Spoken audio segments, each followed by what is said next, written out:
할렐루야. 하나님께 이 시간에도 하나님께서 은혜 베풀어 주시기를 축원합니다. 하나님의 선하심을 맛보라라는 제목으로 하나님의 말씀 잠깐 나누겠습니다. 새해 첫 주일 오후 시간입니다. 참 좋은 시간입니다. 새해가 되면 사람들이 각자 기도 제목이 다 있는데 어떤 사람의 기도 제목이 이렇습니다. 하나님, 지갑은 뚱뚱하게, 몸매는 날씬하게 해주세요. 글을 읽고 정말 심플하다. 하나님, 저도 이렇게 해주세요 라고 그랬습니다. 많은 분들이 기도 제목이 있을 텐데 제 개인적인 기도 제목 여러 가지 중에서 하나가 오늘 말씀인데요. 여호와의 선하심을 맛보며 살아가는 그런 한 해가 되게 하옵소서라는 것이 기도 제목 중에 한 가지입니다. 여호와의 선하심을 맛보고 또 아는 삶, 좀 쉬운 말로 하면 주님을 체험하고 경험하는 그런 삶, 하나님의 응답을 실제로 경험하는 삶, 그런 삶을 말합니다.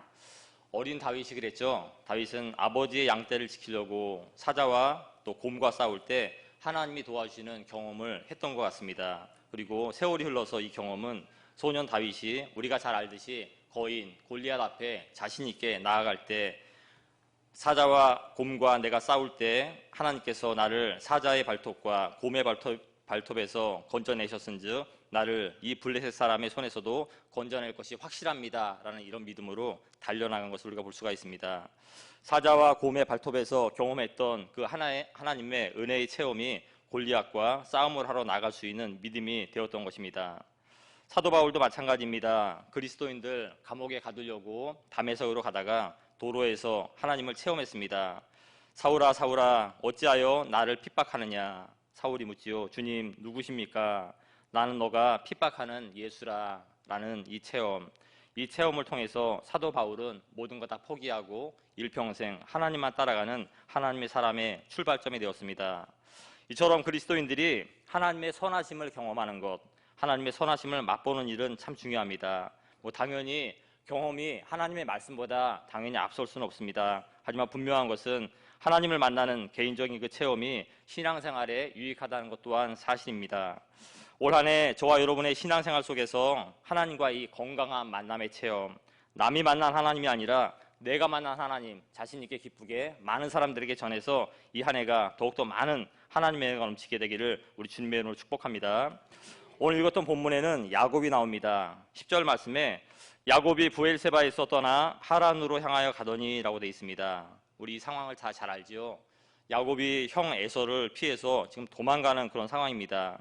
도망가는 거리가 약 800km, 서울에서 부산까지 왕복거리 정도 됩니다. 엄청나게 먼 거리를 야곱 혼자 도망하고 있는 절체절명의 위기의 상황입니다.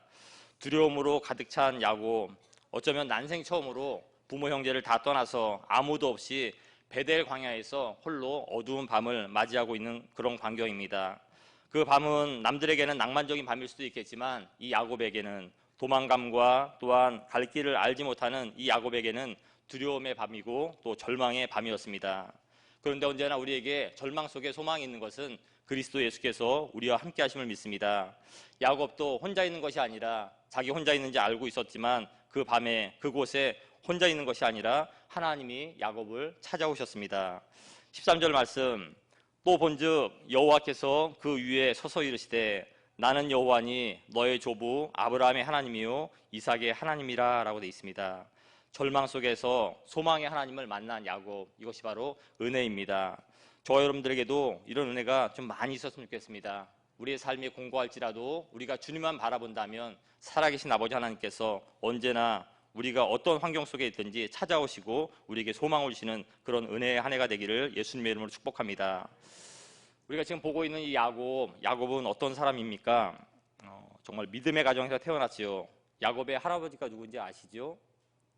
야곱의 할아버지, 아브라함이죠. 야곱의 아버지는 누굽니까? 이삭이죠. 그렇죠? 우리 식으로 따지면 3대째 믿는 믿음의 가정에서 태어난 그런 야곱입니다.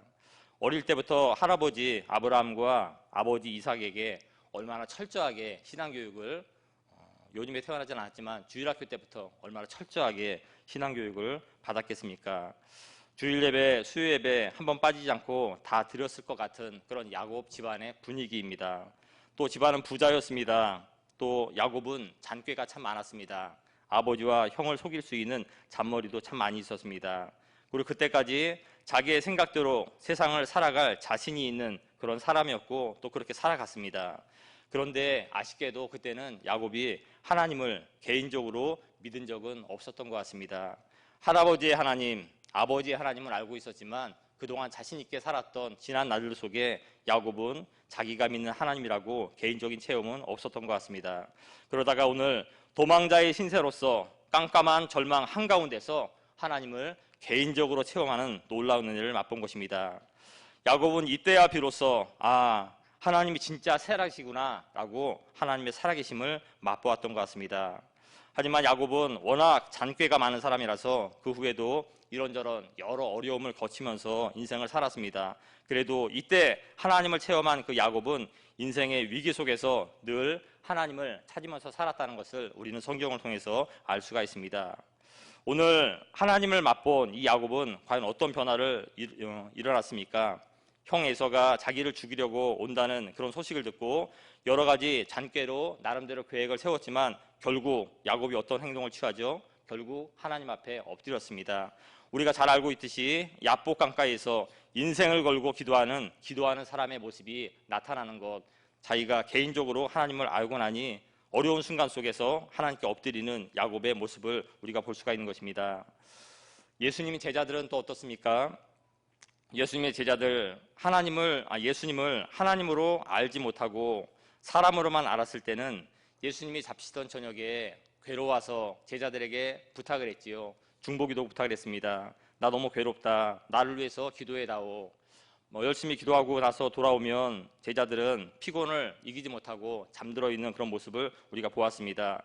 그런 제자들, 기도를 부탁해도 그 조금 기도도 하지 못하는 그런 연약한 믿음을 갖고 있던 예수 그리스도의 제자들. 하지만 그 제자들이 어떻게 변했습니까? 예수님이 부활하신 예수님을 인격적으로 만났을 때 그들은 마가의 다락방에 모여서 하나님 아버지께서 기다리라고 약속하신 성령을 받기 위해서 전심으로 기도하는 모습을 우리는 성경을 통해서 볼 수가 있습니다. 하나님은 전심을 다해서 기도하는 그 제자들에게 불과 같은 성령을 부어주셨고 제자들은 그때부터 무시로 성령 안에서 기도하는 능력의 사람들로 변화되었던 것입니다. 이 변화의 출발점이 뭡니까? 예수 그리스도를 인격적으로 만나는 체험이 있었기 때문에 가능한 것입니다. 이처럼 진정으로 하나님의 살아계심을 맛본 사람들은 기쁠 때나 슬플 때나 여호와께로 돌아가는 그런 사람들입니다. 요엘 2장 13절 말씀에 너희는 옷을 찢지 말고 마음을 찢고 너희 하나님 여호와께로 돌아올지어다. 그는 은혜로우시며 자비로우시며 노하기를 더디하시며 인애가 크시사 뜻을 돌이켜 재앙을 내리지 아니하신다라고 되어 있습니다. 우리가 어느 환경 속에서든지 우리가 얼마나 큰 죄를 지었든지 여호와 하나님께 돌아간다면 하나님은 우리 죄를 용서하시고 힘을 주시고 다시 길을 열어주시는 그런 하나님이신 줄을 믿습니다.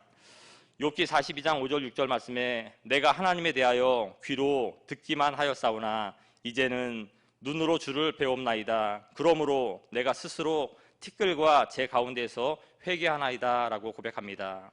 하나님을 개인적으로 만났던 소문으로 들었던 하나님이 아니라 내가 직접 만났던 그 하나님을 체험하고 나서야 진정한 회개가 터지는 욥의 모습을 우린 또한 볼 수가 있습니다. 여호와께로 돌아가는 삶, 성경으로 말씀으로 돌아갈 줄 아는 삶, 다시 기도로 돌아갈 줄 아는 삶, 이것이 바로 하나님을 개인적으로 맛본 하나님의 살아계심을 하나님의 선하심을 맛본 그리스도인들의 믿음의 멋진 모습입니다. 2019년 한 해 동안 저와 여러분 모두에게 하나님의 이 살아계심을 맛보며 언제나 여호와 하나님께로 돌아가는 은혜의 삶을 살게 되시기를 우리 주님의 이름으로 축복합니다. 둘째로 야곱은 하나님의 말씀이 능력이 있다라는 것을 깨닫게 되었습니다. 하나님의 말씀에 능력이 있다. 지금 도망자 야곱 필요한 것이 과연 무엇입니까? 우리 자신이 야곱과 같은 위치에 있다 그러면 내가 지금 형을 피해서 도망가고 있는데 아무도 없는 홀로 어두운 밤속에서 광야의 길을 걸어가는 그런 처지에 있다면 지금 나에게 필요한 것은 과연 무엇일까? 우리 흔히 바로 얘기할 수 있을 것입니다. 먹을 것, 입을 것, 마실 것이 필요합니다. 또 하룻밤을 자고 일어나서 여행을 하려면 권총, 신발, 나침판 이처럼 안전한 여행의 도구가 우리에게는 반드시 필요합니다. 그런데 이 어려움을 겪고 있는 야곱에게 하나님께서 오셨습니다. 야곱이 하나님께 기도는 하지 않았지만 하나님께서 야곱에게 필요한 것을 모르지 않으셨을 겁니다. 하나님께서는 그런데 야곱에게 권총이나 신발이나 먹을 것 주지 아니하시고 무엇을 주셨습니까? 약속의 말씀을 주셨습니다. 13절부터 15절까지 말씀 제가 한번 좀 길지만 읽어보겠습니다. 또 본즉 여호와께서 그 위에 서서 이르시되 나는 여호와니 너희 조부 아브라함의 하나님이요 이삭의 하나님이라. 내가 누워있는 땅을 내가 너와 내 자손에게 주리니 내 자손이 땅의 티끌같이 되어 내가 서쪽과 동쪽과 북쪽과 남쪽으로 나갈지며 땅의 모든 족속이 너와 내 자손으로 말미암아 복을 받으리라. 내가 너와 함께 있어 내가 어디로 가든지 너를 지키며 너를 이끌어 이 땅으로 돌아오게 할지라. 내가 내게 허락한 것을 다 이루기까지 너를 떠나지 아니하리라 하신지라. 아멘. 필요한 것이 참 많았던 야전 속에 있던 광야 속에 있던 그런 야곱에게 먹을 것, 입을 것, 마실 것 주지 아니하시고 어떻게 보면 별 필요도 없을 것 같은 말씀을 약속으로 주셨습니다. 몇 가지 약속입니까? 혀봤더니 6가지 약속이 나옵니다. 땅을 주겠다. 땅의 복을 약속하십니다. 너희 자손을 티끌같이 번성하게 해주겠다. 자손의 복을 약속합니다. 나 때문에 다른 사람들도 복을 받게 해주는 복의 전파자의 약속을 허락하십니다. 하나님이 나와 함께 하시겠다는 이 놀라운 축복을 받습니다. 또 하나님이 나를 지켜주시겠다는 그런 약속 받습니다. 또 지금 내가 너에게 약속한 이 모든 약속을 내가 반드시 다 이루어주겠다라는 그런 약속의 확답도 받는 축복을 얻습니다. 이 6가지 축복 저와 여러분들에게도 임하기를 예수님의 이름으로 축복합니다. 언제나 하나님께서는 우리에게 축복하실 때 응답의 순서가 따로 있습니다. 먼저 물질을 주는 것이 아니라 하나님의 약속의 말씀을 우리에게 주십니다. 믿음으로 그 하나님의 약속의 말씀을 붙잡고 기도하고 순종한다면 내가 너를 축복하겠다라는 것이 하나님의 응답의 순서요 원리입니다. 그래서 히브리서 기자는 그리스도인들을 이렇게 정의합니다. 게으르지 아니하고 믿음과 오래 참음으로 말미암아 약속들을 기업으로 받는 자들이라고 성경은 말하고 있습니다. 저와 여러분들을 어떻게 표현한다고요? 게으르지 아니하고 믿음과 오래 참음으로 말미암아 약속들을 기업으로 받는 자들이라고 말씀하고 있습니다. 믿음 또 오래 참음 이 2가지를 가지고 하나님이 우리에게 약속하신 이 성경 말씀을 끝까지 붙잡고 기도할 때 하나님이 축복해 주시는 그렇게 축복받는 사람들이 바로 저와 여러분들입니다. 엊그저께 송구영신 예배 때 우린 다 말씀을 뽑았습니다. 송구영신 예배 때 뽑은 말씀도 하나님의 말씀이기 때문에 우리에겐 참 소중하고 중요한 말씀이지만 하나님의 약속이 어디 있습니까? 성경 말씀 자체가 하나님께서 저와 여러분들에게 주신 약속의 말씀입니다. 신명기 30장 14절 말씀, 하나님의 말씀이 하늘 위에 있는 것도 아니요 바다 건너에 있어서 바다를 건너가서 가져와야 하는 것도 아니요 오직 그 말씀이 내게 매우 가까워서 내 입에 있으며 내 마음에 있은즉 내가 이를 행할 수 있느니라 라고 되어 있습니다. 하나님의 진리의 말씀이 약속으로 이미 우리 가까이에 있습니다. 우리 마음속에 새겨져 있고 내 손에 손 뻗으면 닿는 곳에 하나님의 약속의 말씀이 있습니다. 우리에게 진정 필요한 것은 무엇입니까? 우리에게 주신 그 약속의 말씀을 믿는 믿음이요 믿음으로 순종하는 순종이 우리에게 필요한 것입니다. 하나님의 말씀에 능력이 있습니다. 우리는 그 능력의 말씀을 맛보아야 한다는 것이 우리의 과제입니다. 히브리서 6장 14절 말씀 하나님의 약속입니다. 이르시되 내가 반드시 너에게 복주고 복주며 너를 번성하게 하고 번성하게 하리라. 아멘. 이 약속의 말씀 붙잡고 기도할 때마다 이 말씀 기도하는 겁니다. 빌립보서 4장 19절 말씀 나의 하나님이 그리스도 예수 안에서 영광 가운데 그 풍성한 대로 너희 모든 쓸 것을 채우시리라. 하나님 이 한 해 내가 뭐 할지 알지 못하겠지만 주님께서 예수 안에서 영광 가운데 내 삶을 우리 가정을 우리 기업을 채워주시옵소서. 이 말씀 붙잡고 기도하는 겁니다. 그러면 믿음으로 기도하는 저와 여러분들에게 하나님이 채우실 줄 믿습니다. 예레미야 33장 3절 말씀 너는 내게 부르짖으라 내가 내게 응답하겠고 내가 알지 못하는 크고 은밀한 일을 내게 보이리라. 이 말씀 붙잡고 한 해 하나님 이 한 해 내가 기도하는 한 해 되겠습니다. 하나님 살아계심을 믿고 기도하겠사오니 하나님 이 약속의 말씀대로 나에게 응답하여 주옵소서. 하나님의 말씀을 붙잡고 믿고 순종하는 저와 여러분들에게 하나님의 능력과 응답이 풍성하게 임하시기를 우리 주님의 이름으로 축복합니다. 이제 마지막으로 하나님을 만나서 야곱은 약속의 말씀을 체험하는 그런 놀라운 능력이 있었고, 또한 그런 약속의 말씀의 체험은 필연적으로 야곱에게 변화된 삶을 살게 했습니다. 야곱에게 변화는 과연 무엇인가? 첫 번째로 야곱은 하나님에 대한 두려움이 더 커졌습니다. 17절 말씀에 이렇게 기록되어 있는데요. 이에 두려워하여 이르되 두렵도다 이곳이요 이것은 다름 아닌 하나님의 집이요 이는 하늘의 문이로다 라고 되어 있습니다. 하나님이 진짜 있다고 믿어지니까 우선 하나님에 대한 두려움이 생겼던 겁니다. 우리가 지금은 하나님을 믿고 천국을 믿고 지옥을 믿고 심판을 믿고 믿는다고 말은 다 하지만 하나님에 대한 개인적인 체험이 그럴 만한 체험이 없다면 이거는 머릿속에 있는 지식으로 끝나는 경우가 참 많이 있습니다. 개인적으로 인격적으로 하나님의 살아계심과 천국과 지옥에 대한 뜨거운 가슴에 알미 생긴다 그러면 우리는 하나님에 대한 두려움에 몸서리칠 때가 있어야 마땅합니다. 공포의 하나님이 아니지만 하나님의 그 어미하심, 하나님의 거룩하심, 하나님의 존귀하심, 그것이 우리 가슴 가운데 충만하여 언제나 하나님 앞에서 조신하는 우리의 믿음의 모습이 되었으면 참 좋겠습니다. 우리 속담에 이런 속담이 있죠. 버릇없는 손자가 할아버지 수염 잡아당긴다라는 그 속담이 있습니다. 무슨 말입니까? 예쁘다 예쁘다만 하면 버릇이 없어진다는 그런 말입니다. 하나님도 마찬가지입니다. 우리가 하나님을 바라볼 때 하나님에 대한 두 가지 감정을 가지고 있어야 되는 것 같습니다. 첫 번째로는 하나님께서 나를 위해서 사랑하신 그 하나님의 사랑을 믿는 그 마음, 그 감정이 언제나 우리 가슴 한쪽에 있어야 됩니다. 나를 위해서 아들을 이 땅에 보내시고 나를 위해서 십자가에 달려 죽으신 예수 그리스도의 그 사랑, 이 사랑만큼은 변함없다라는 그 따뜻한 사랑, 그 뜨거운 하나님의 사랑이 내 오른쪽 가슴을 태우고 있다면 반대편 가슴에는 우주를 심판하시고 지옥으로 영원토록 보낼 수 있는 그 하나님에 대한 두려움이 내 가슴 한켠에는 또 남아 있어야 됩니다. 그래야 언제나 하나님 앞에서 평균적이고 균형 잡힌 신앙생활을 할 수가 있는 것입니다. 예수님도 같은 말씀을 하셨습니다. 몸은 죽여도 영혼은 능히 죽이지 못하는 자들을 두려워하지 말고 오직 몸과 영혼을 능히 지옥에 멸하실 수 있는 이를 두려워하라. 하나님은 사랑의 하나님이지만 예수 그리스도께서 말씀하신 것처럼 사랑의 하나님과 더불어 두려운 하나님도 언제나 우리 가슴속에 있어야 하나님의 일에 또 예배에 더욱더 매진할 수 있을 것 같습니다.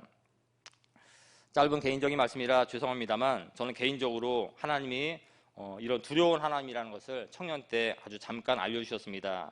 그때도 내 나름대로 열심히 주님을 섬기고 있었는데 하나님은 저에게 두려운 하나님, 거룩하신 하나님을 알려주셨습니다. 한 일주일 정도 제 생명을 들었다 놨다 하는 그런 과정을 통해서 내 생명 정말 아무것도 아니구나. 젊은이가 생명 걱정하는 거는 이상하죠, 그렇죠? 저도 젊었을 때 생명에 대해서, 목숨에 대해서 전혀 신경 안 쓰고 열심히 재밌게 생활만 하고 있다가 이 생명에 대해서 하나님이 깨닫게 하셨습니다. 생명이 내게 아니구나. 언젠가 하나님이 내 생명 찾으시면 나 그냥 끝나고 가는 것이 내 인생이구나 라는 것을 깨닫는 그 순간적으로 굉장히 큰 공포가 밀려왔습니다. 그때의 그 공포는 말로 설명할 수 없는 그런 그때의 나름대로의 공포였습니다.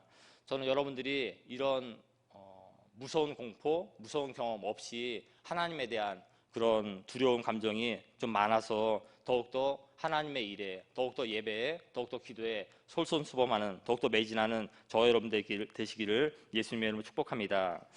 야곱이 하나님을 진정으로 만나서 어떻게 변했나? 야곱은 그 이후에 진정한 예배자가 되었던 것 같습니다. 18절 오늘 19절 말씀에 야곱이 아침에 일찍 일어나 베개로 삼았던 돌을 가져다가 기둥으로 세우고 그 위에 기름을 붓고 그곳 이름을 베델이라 하였더라. 아멘.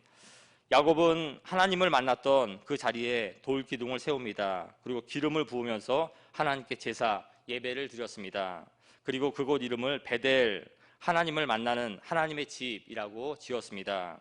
하나님을 만난 그리스도인들은 예배를 가장 소중하게 생각하는 그런 사람들입니다. 지금까지도 열심히 예배를 드리셨지만 이제 새해 들어서는 더욱더 주일 예배, 수요 예배, 또한 새벽 기도에 하나님의 이름으로 모이는 그 모든 예배를 더욱더 정성껏 드리시는 저와 여러분 되시기를 우리 주님의 이름으로 축복합니다. 한번 생각해 보시면 저와 여러분들에게 예배란 과연 무엇입니까? 언제나 시간 되면 왔다가 말씀 듣고 가는 그걸로만 끝나는 예배는 과연 아닙니까? 예배란 하나님을 만나는 그런 시간입니다. 지금이야 저와 여러분들과 대화하는 차원으로 설교 말씀을 전하고 설교를 듣는 그런 시간처럼 여겨지지만 말씀을 통해서 또 찬송을 통해서 기도를 통해서 하나님이 우리들을 만나는 시간이 바로 예배 시간이다라는 이 사실 우리가 잊지 말아야 될 것입니다. 교회는 또한 하나님을 만나는 장소입니다. 그래서 교회에 나와서 예배 드린다는 것이 얼마나 큰 축복인지 우린 다시 한번 깨달아야 됩니다. 하나님을 만나는 하나님의 집에 나와서 하나님을 만나는 시간이 예배를 드린다는 이 사실 속에서 하나님은 우리에게 큰 은혜를 주신 것입니다. 이런 의미에서 저는 저와 여러분들의 가정에서도 주님을 만나는 나만의 장소, 또 나만의 시간이 있었으면 참 좋을 것 같습니다. 내가 무릎 꿇는 그 장소가 하나님이 나와 함께 만나는 장소이고, 내가 주님의 이름을 부르는 그 시간, 그 장소가 하나님께서 내 기도에 응답하는 시간이라면 우리는 어디서든지 예배를 드릴 수가 있는 것입니다. 여러분들의 침대가 여러분들의 기도의 장소가 됐으면 참 좋겠습니다. 여러분들의 거실이, 여러분들의 안방이 하나님의 말씀을 읽으면서 하나님을 만나는 예배의 장소가 되시기를 우리 주님의 이름으로 축복합니다. 야곱은 예수 그리스도 안에서 하나님의 말씀을 갖고 가치관이 변화되고 생각이 변화되는 그런 모습을 성경에서 찾아볼 수가 있습니다. 22절 말씀에요. 내가 기둥으로 세운 이 돌이 하나님의 집이 될 것이요, 하나님께서 내게 주신 모든 것에서 10분의 1을 내가 반드시 하나님께 드리겠나이다 하였더라. 아멘. 이 말씀에서 정말로 중요한 말은 하나님께서 내게 주신 모든 것에서라는 그런 말이라고 저는 생각합니다. 하나님께서 내게 주신 모든 것, 이건 신앙 고백입니다. 야곱은 지금까지 자기가 가지고 있는 것을 자기 것이라고 생각하면서 살았던 우리와 비슷한 사람입니다. 내가 열심히 일했고, 내가 열심히 노력했고, 내가 열심히 살아와서 이만큼이라도 사는 것이다 라고 생각하며 야곱은 살아왔습니다. 하지만 그 야곱이 인격적으로, 개인적으로 하나님을 만난 후에는 그게 아니구나라는 것을 깨달은 것입니다. 자신이 갖고 있는 그 모든 것, 내가 열심히 일해서 내 머리 좋아서 모은 것이 아니라 다 하나님이 나를 불쌍히 여기셔서 나에게 주신 하나님의 것이구나 라는 것은 고백하는 것입니다. 하나님께서 내게 주신 모든 것, 이것은 야곱이 그리스도 예수 안에서 하나님의 말씀의 은혜를 받고 고백하는 신앙의 고백이라고 볼 수가 있습니다. 내가 지금 가지고 있는 것 중에서 진짜 내 거가 무엇이 있는지 이 시간에도 한번 잠깐 살펴봤으면 참 좋겠습니다. 내가 갖고 있는 것, 집도 있고 자녀들도 있고 자동차도 있고 다 있지만 진짜 내게 과연 무엇이 있을까? 시편 기자가 우리에게 힌트를 줍니다. 진실로 각 사람은 그림자같이 다니고 헛된 일에 분유하며 재물을 쌓으나 누가 취하는지 알지 못하나이다. 주여, 내가 무엇을 바라리요? 나의 소망은 주께 있나이다. 내가 재물을 쌓으나, 내가 재물을 모으나 그것을 나중에 누가 취하는지 나는 알 수 없습니다. 내 거 아무것도 없네요, 하나님. 내 소망 오직 주님께 있습니다 라는 시편 기자의 신앙 고백입니다. 우리는 신약 성경에서도 이런 광경을 볼 수가 있습니다. 누가복음 12장에 어리석은 부자가 나옵니다. 하나님을 모르는 부자의 논밭에 풍년이 들었죠. 많은 소출이 생겼습니다. 창고를 더 만들어야 되겠다 생각하면서 행복한 고민에 빠졌습니다. 그때 하나님이 어떤 말씀하십니까? 어리석은 자여, 오늘 밤에 내 영혼을 도로 찾으리니 그러면 너가 모았고 준비했던 그 모든 것이 누구의 것이 되겠느냐라고 질문합니다. 무슨 말입니까? 내가 가지고 있는 거 내 것이 아니라 하나님께서 나에게 맡기신 것이라는 이 사실, 우리가 깨닫는 것이 참 중요한 것입니다. 이게 성경적인 생각이고 성경적인 가치관입니다. 좀 어려운 말로 하나님이 내게 맡기신 것이다. 이게 청지기 의식, 관리인 의식입니다. 고려대 심리학과 교수님이 이제 그런 이야기를 유튜브에서 들었습니다. 자기 아내한테 저녁에 근사한 데 가서 외식을 좀 하고 오자 했더니 아내가 이렇게 말했답니다. 아니 여보, 애들은 지금 시험 준비 때문에 학원에서 늦게까지 공부하고 있는데 우리끼리 좋은 데서 밥이 넘어갑니까? 라고 질문을 했대요.